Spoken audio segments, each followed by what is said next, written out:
Hi, I'm Ann V. Brady, and I'll be reading an excerpt from my book, A New Beginning, the story of my adoption, life, and service, illustrated by Eric C. Brady.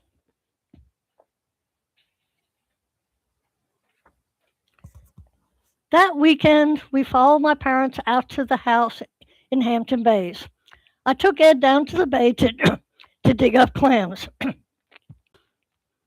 Uncle Richie and Aunt Roberta were visiting our house, too. Uncle Richie told me he liked Ed, but he told me, I don't think your mom and your brother would like anybody you married. I told Uncle Richie he was right. Uncle Warren and Aunt Scotty were visiting us from Massachusetts. My mom told me she wanted to give me a bridal shower, but she didn't want to invite Uncle Warren. She said that Uncle Warren told the same stories over and over again when he was drunk. I told her that I didn't want a shower if she wasn't going to invite Uncle Warren. I was upset that she would think of not inviting him to a shower for me and Ed when he's her brother and visiting us. So my mom decided not to give me a shower.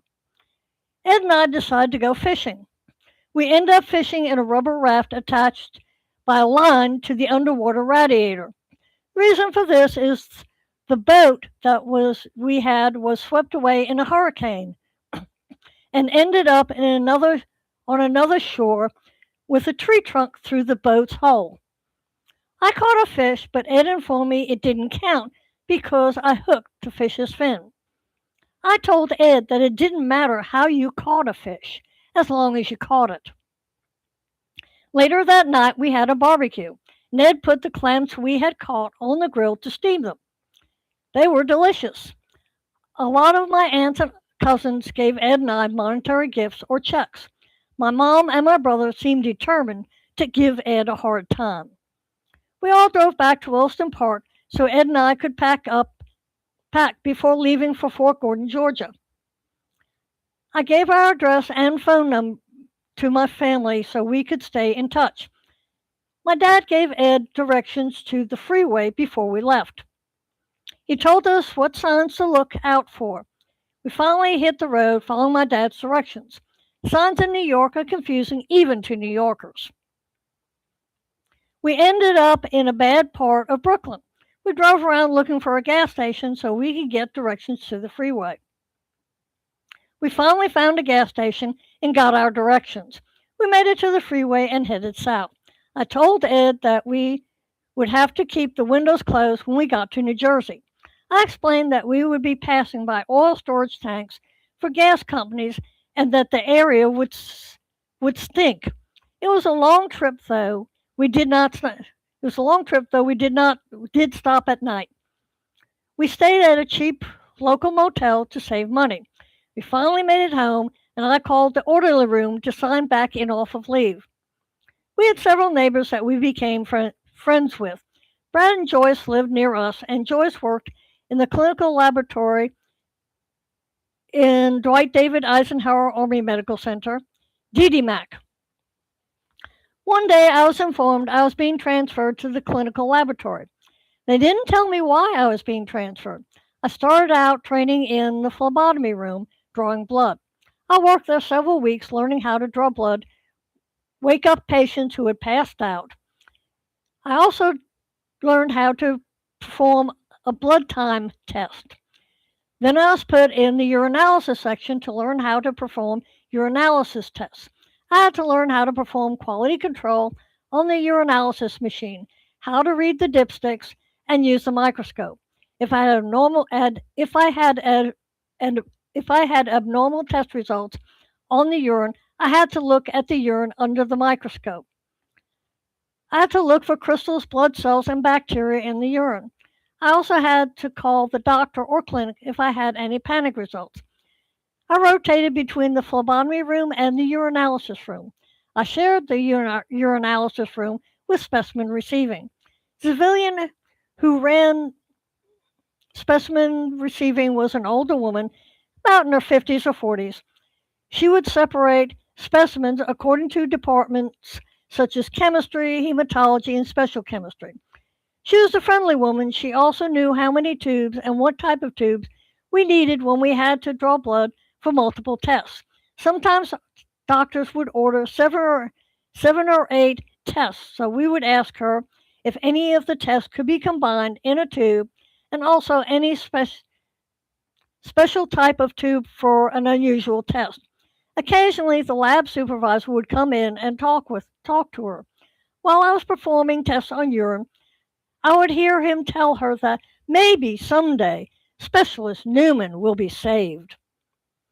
I just ignored the SFC, but I thought it was unprofessional to say the least. He was a born again Christian and annoying. I thought I bought a Southern cookbook so I could cook Ed some Southern meals. I bought a Southern cookbook so I could cook Ed some Southern meals. Ed was born in Pensacola, Florida, but he was raised in Virginia, Alabama, and Georgia. I started looking through the book and realized I had made a mistake. I discovered that the meals in the book took hours, if not days, to prepare. Some recipes call for multiple stages. Mix ingredients, put in a bowl, store for 3 hours or a day in a warm, dark place. Add more ingredients, stick in fridge for 5 hours, add more ingredients, and cook. I was working from 7:30 a.m. to 4:30 p.m., so I had no time to make those kinds of meals. The book ended up in the trash.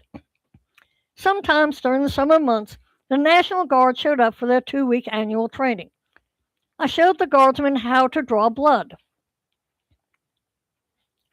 They were to observe the first day and then draw blood the next couple of days. One guardsman was a particular jerk.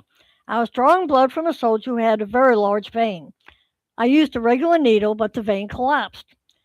I pulled it out and went to get a smaller needle. This guardsman looked at me and said, "I'll do it. I can't believe you missed it." He ended he ended up sticking this soldier 3 more times using a big needle. I finally went to our supervisor and told him what was going on, and that I thought a small needle was needed because the big needle caused his vein to collapse. Supervisor went to see what was going on with me. He stopped the guardsman and got a small needle and was able to draw the blood.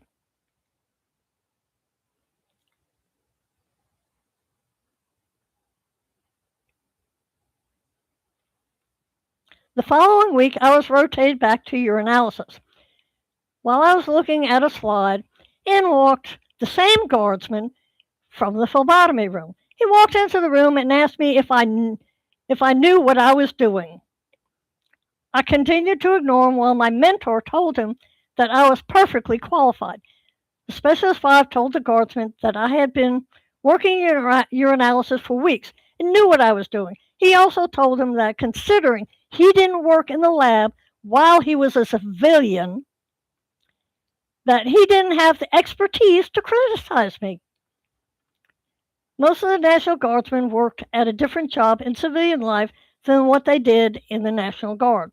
Guardsman left alone after that and spent his time trying to learn his job in the laboratory. Ed and I decided that because a lot of the residents in the trailer park didn't have phones, we would let the military members use our phone number in case of alerts from their companies. One morning about 2 a.m., the phone rang. I let it ring, figuring that it was a wrong number.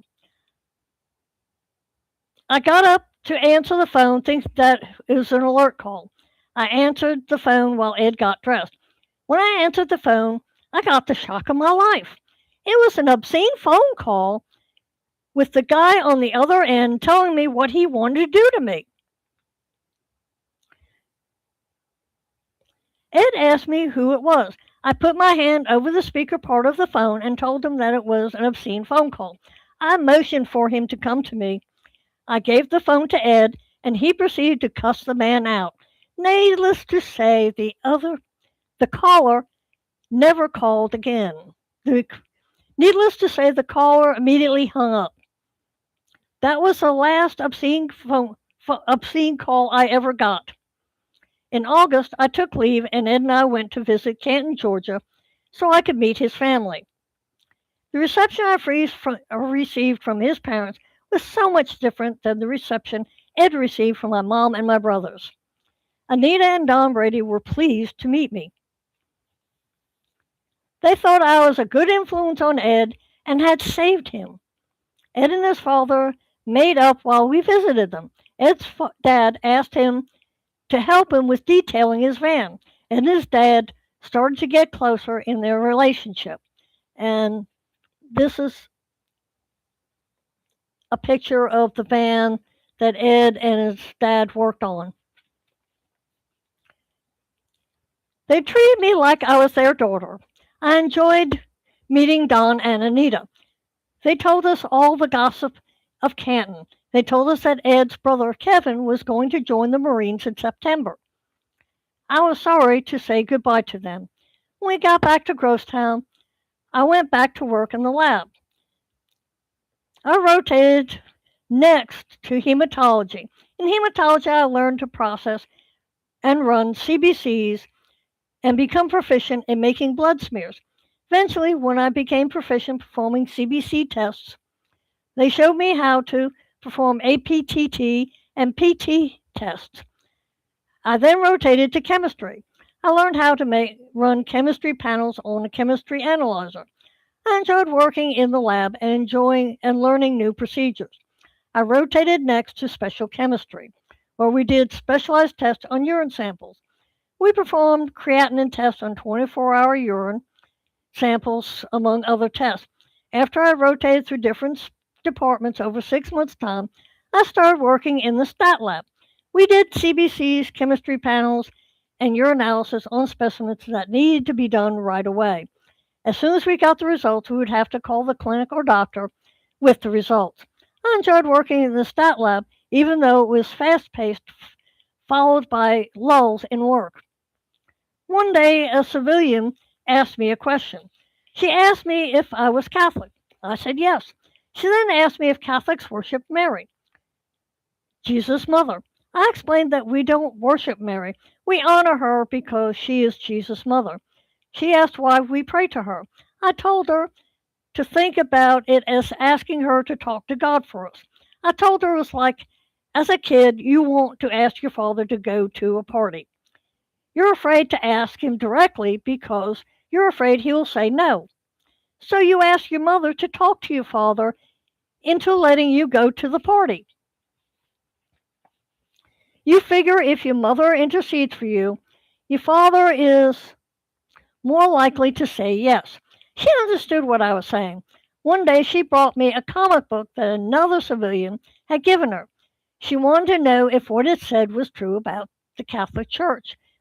She wanted to know if what it said was true about the Catholic Church was true. The woman that gave her the comic was an ex-Catholic. I read the comic and then explained to her that nothing in the comic was true and how it was wrong. It was very anti-Catholic and filled with hate. Ed would help the owner of the trailer park with fixing problems tenants were having with their trailers, such as problems with the toilets, etc. Eventually, the owner or her boyfriend asked Ed to become the manager of the trailer park. They wrote up a contract for Ed. When we looked it over, I pointed out that the contract had ended before it started. When I mentioned this, I was told not to worry about it. It wasn't important. Ed signed the contract and became the manager of the trailer park. Turned out it was important because Ed had to buy all the tools and needed supplies to fix things without reimbursement from the owner of the trailer park. He was also responsible for all repairs. Ed not only repaired appliances and toilets in the trailers, but he also collected rent for the owner. Ed would take me to work first thing in the morning and pick me up in the afternoon from the hospital lab. Sometimes he would go over to the day room and play pool. The day room had a beer dispenser along with a soft drink dispenser. One day I left early to go to a dental appointment. When I came out, an old friend of mine from WRAMC at Walter Reed, Alex, was there in the waiting room. Alex said he had stopped by the lab and was told that I was here. He said he asked an older woman in the lab where Ann Newman was. She told him she thought my last name used to be Newman. Alex hitched rides from Washington to see me. We talked and I told him I was now married. He asked me if I could drop him off at a truck stop so he could hitch rides back to Washington. He said there was no reason for him to stay as I was married. We walked back to the lab where I called Ed and asked him if we could drop an old friend of mine, Alex, off at a truck stop so he could go back to Washington. He wasn't happy about it, and Alex wasn't either. But it was the only way. Alex could get to the truck stop. Ed picked us both up outside the hospital. I introduced them to each other. It was awkward at first. On the way to the truck stop, they compared notes on me, which I silently had to put up with. We dropped Alex off at the truck stop and said our goodbyes and wished him a safe trip. I got a weird call at home from some guy asking me if I was Ann Brady. I said I was, and he proceeded to tell me what a great time he had with me over Labor Day at Clark's Hill. He was wondering if we could get together again sometime. I was totally confused. I told them that the only time I'd ever gone to Clark's Hill was with my husband, and I didn't know who he was. I told them that there must be another Ann Brady that he had met. He apologized and hung up. I decided to apply to one of the local colleges to see if I could go for my master's degree. I filled out the paperwork to get a master's in biology. After several months, I received a letter from the head of the biology department. He rejected my application. I called the biology department and spoke to the head of the biology department. I asked him why I was rejected from the program. He told me it was because I was in the military. Well, that's all I'm going to read for today. I hope everybody has a wonderful Tuesday and have a great week. And love you all and hope you buy my book.